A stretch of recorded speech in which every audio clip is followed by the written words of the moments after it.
Hello and welcome to the Tarkus Zone. Thank you for joining me. Today we're going to be talking about the game Dune Awakening. And right now what I have up on the screen here is the Dune Awakening Direct Episode 1. Now I'll provide the link below so that you can go and watch this video directly from them. It's a 25-minute video, I believe it is. I'm just going to kind of recap it here while it plays in the background and discuss what I got out of it when I watched it. And hopefully I can just package it up, tightly here and go over the meat and potatoes or get the best bite of the apple. The first thing you got to understand, it's a survival MMO game. It's got PvP aspects to it.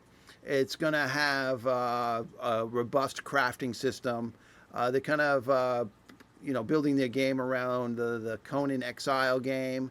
They got their, how they know how that game worked, and they took it to the next level. The building of your home, the gadgets you can use in the game, the actual vehicles you can use in the game. So they were kind of looking at that as their inspiration.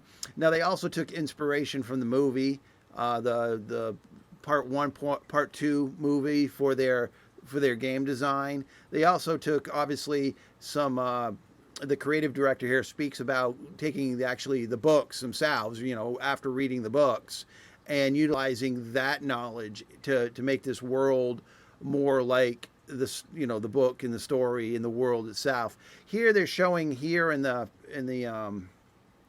video is they talk about factions. They talk about aligning yourself with certain factions or certain storylines and certain quest chains. And those will bring, I guess the best way to say it is faction points, or raising your faction value to whatever it is you're doing. And when you do, kind of tuck your way into one faction and start going up the ranks, then by ranking that faction, you unlock other things that might be unique to that faction, but you unlock NPCs that will give you other quests where you can unlock abilities. So there might be an ability that you want to be able to do, but it might require some sage, some really smart guy to teach it to you, but he might send you off to do a bunch of fetch and carry quests before you're able to unlock that knowledge from that NPC. But you have to do a lot of faction grinding to get to that NPC. They kind of explain that a little bit here in this video. Also keep in mind that a good part of the world is PvP, but they do say, and they talk about it a couple times in this video, is if you just want to be a crafter or scout, or you just kind of do your own thing in your house or the structure that you build, you'll be able to do that. You shouldn't feel like you're be pressured to go do certain activities in this game.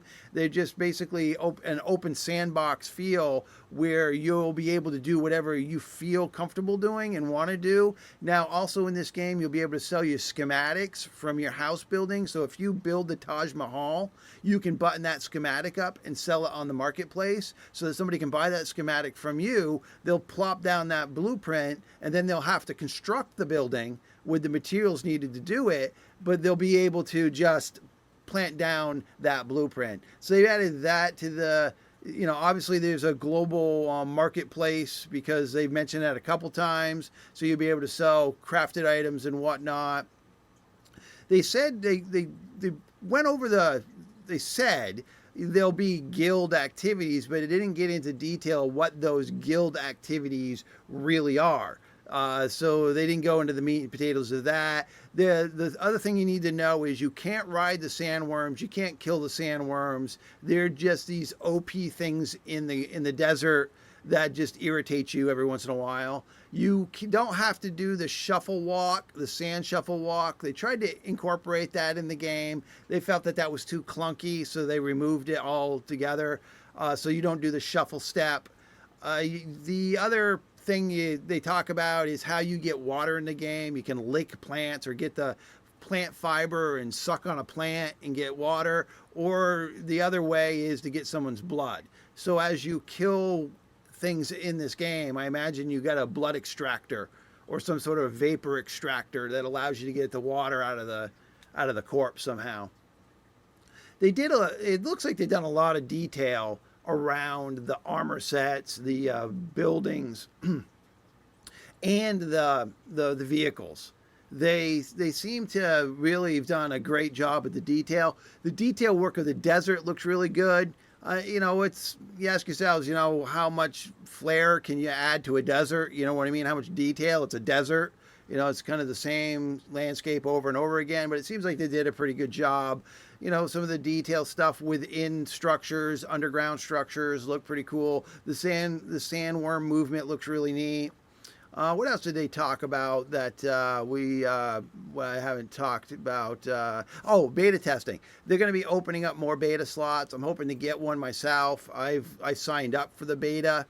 I'm hoping to get in. I mean, it'd be nice to be able to get my hands on this game and see how it works and how it performs, and kind of educate myself with the system. Because every game that you play, there's difference between other survival games that there's always something different that you got to learn. That's what the fun of these kind of games are, is the learning curve, unlocking things, unlocking knowledge within the games. So I think it looks like it's going to be a good time. I'm really looking forward to this game. The other game I'm looking forward to is Ashes of Creation. So between this game and Ashes of Creation, I think I'm going to be busy. I just don't know when this game's going to come out. They said after the beta test, after things go flowing correctly. They haven't. I think it's still in an announcement. They haven't set a date. I think it's in just the will be announced phased. The sandworm kind of thing about not being able to ride that. I mean, that's maybe later on you'll be able to do that. Now, they also talked about a unique PvP zone that gets washed out once a week. So basically, there's this big sandstorm or some sort of planetary movement shift where that whole area gets reformed. So the game system just reforms that whole map.